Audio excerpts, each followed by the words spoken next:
I know trash when I see it, and after this video, you will too.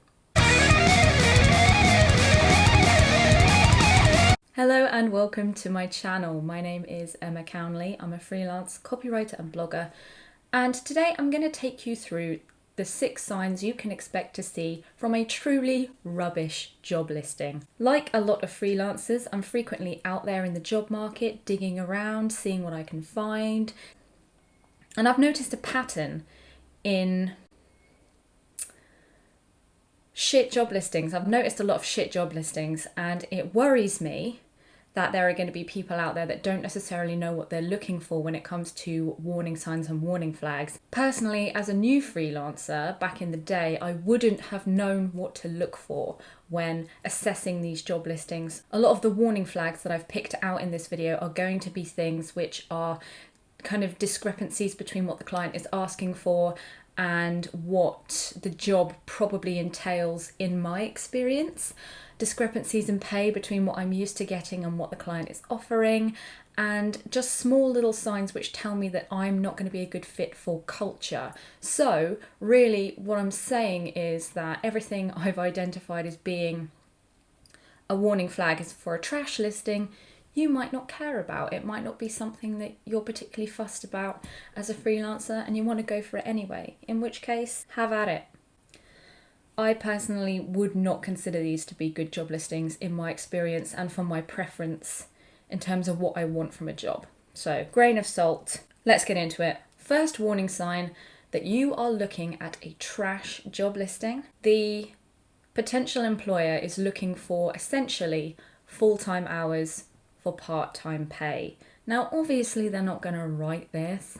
Oh, full-time position, but we're going to offer you part-time pay. Hope that's all right. They're not ever going to fucking say that, are they? So you need to be able to read between the lines, do the maths, work it out for yourself. So the kinds of things you might see in this instance is that under position, it will say full-time, and then at the bottom, it will say, oh, £200 a week, or £150 a week or something. Or for example, they would say, oh, we need a writer in-house full-time, but you're going to be paid £25 for every 1,000 word article you do. Now, if you look at the time versus kind of how much that breaks down to per hour or per day, you can quickly start to see the discrepancy between what you're going to get out of it financially and what you're going to put into it in terms of labour.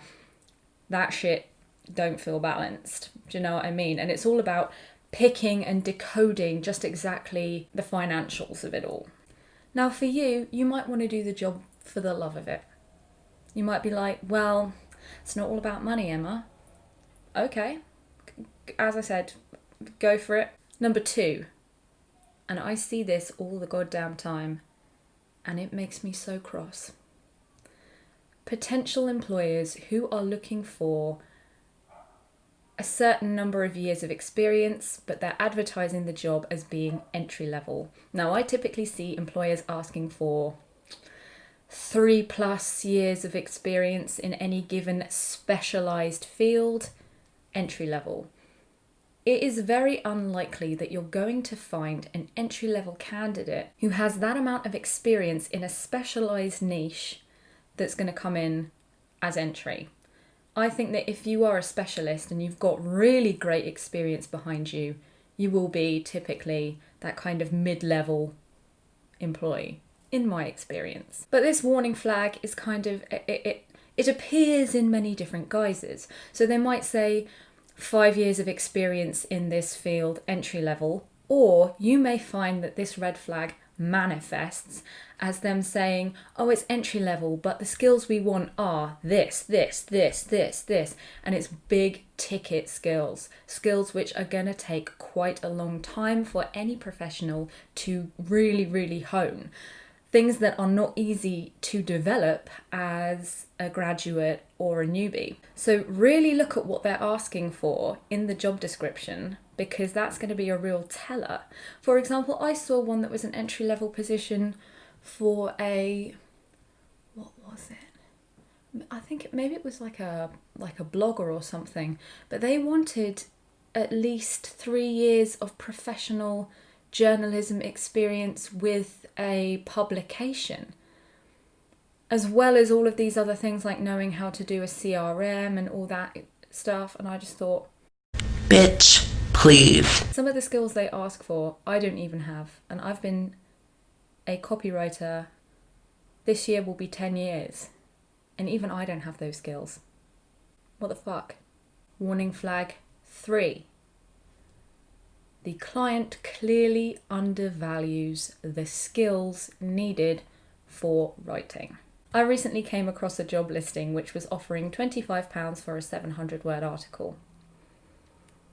Now, if you're new to freelancing and you're not really very worldly with regards to the kinds of rates that would be charged for a job like that, for a 700-word article, here's a little bit of perspective for you. I'd charge a minimum of 6 times that offered wage for a job like that.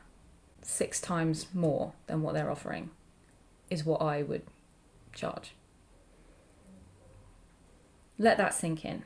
So what this shows me is that this potential client has no idea how long it takes to research a well thought out, informative, thorough article. They have no idea how long SEO and keyword research takes, and the plotting and formatting of an article. They have no idea how long proofreading takes. All of this stuff is incredibly time consuming, and it all goes into the cost of the piece itself. That stuff, if you're going to really nail it and have an article which achieves all the objectives, performs really, really well, and acts as an excellent piece of inbound marketing for that client, it takes time. And it takes skill, and that skill is built up over years of experience. So they're paying for your experience, your time, your research. They're paying for all of that. They're not just paying for the words that you're handing them in the piece, the final word count. So, long story short, that client has no idea the value of the skills needed to write a really good article. So, fuck them right off. Red flag number 4 might be a point of contention for some. For me, she don't do it. For you, might be fine. Make the call yourself. I'm not your mum, or am I? Test pieces for free. I recently came across a job posting on LinkedIn, and if I can find it, I'll insert it here, but probably I can't find it, so I'm just gesturing to empty air right now. They were looking for somebody to write entertainment themed pieces of content for their website, and in order to prove how good you are, they wanted a 500-word free test piece on one of those TikTokers. What's her name? The D'Amelio one. D'Amelio girl. One of those two. There's 2 girls, right? I don't know. I have an entire portfolio and blog on my website which shows to you the quality of my writing. If you would like me to demonstrate my expertise within your niche, I can pitch you a couple of topic ideas and maybe a little blurb or something that tells you how I would tackle the piece, so you know that I know what I'm talking about and that I've got good ideas. That's enough, isn't it? That's enough. Red flag number 5, the job requirements. Again, as with some of the other points I've mentioned, you're going to have to read between the lines with this one, because the real nuggets of danger are kind of buried deep down. Some of the things I typically look out for is people saying they want you to be really hungry and be able to hit the ground running and just go in. When I hear hit the ground running or be able to keep up in a fast-paced environment and be hungry, what they're telling me is that they have one hell of a busy, chaotic process, and you're going to have to come in and get stuck in immediately amid the chaos, and they're going to put high demand on you right now, and it's going to be very high pressure. And for me personally, I don't deal well with pressure. I don't deal well with a lot of stress on me. I'm more than capable of, I can work fast, I can work efficiently, but that's when it's on me, on my terms. I know exactly what's required of me. I'll deliver the work. I'll get it done super fast, usually ahead of the deadline. I'm ambitious with myself, you know? I'm a do your homework on a Friday night type of a girl, do you know what I mean? So I'm going to do that myself, thank you. I'm fine. I don't need you over me, micromanaging, pressuring me, filling up my plate, being like, go, go, go, go, go. We don't really have time to train you properly. We need this now. That's what that says to me. That's what I'm taking from that. You also want to look out for things which suggest that they might encroach on your work-life balance or expect you to always be on call. There will be warning flags inside the job requirements section. So really think about what the fuck are they asking you to do, because there's going to be nasty little clues in there. Final one, it's another one that's personal to me. It's the one thing that will turn me off a job listing faster than anything. And that is buzzwords and jargon. So if I'm reading a job listing and they're asking for a copy wizard who's going to write them click-worthy, sticky content to leverage their brand in an authentic, thought-driven way, I'm going to be like, No, it's not for me. if you're putting that many buzzwords into your job description, what are you like as a business? That's what you're like, isn't it? You're going to want me to use words like leverage, delivering solutions. That's what you're going to ask me to do. You're not going to make fetch happen.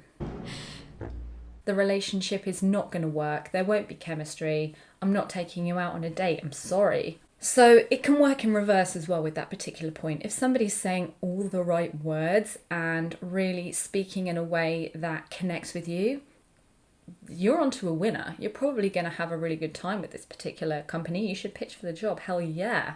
But flip reverse. And that brings us to the end of the video. I hope you found this useful. If you did, please give it a like and maybe subscribe to the channel if you feel like it, or even if you don't feel like it.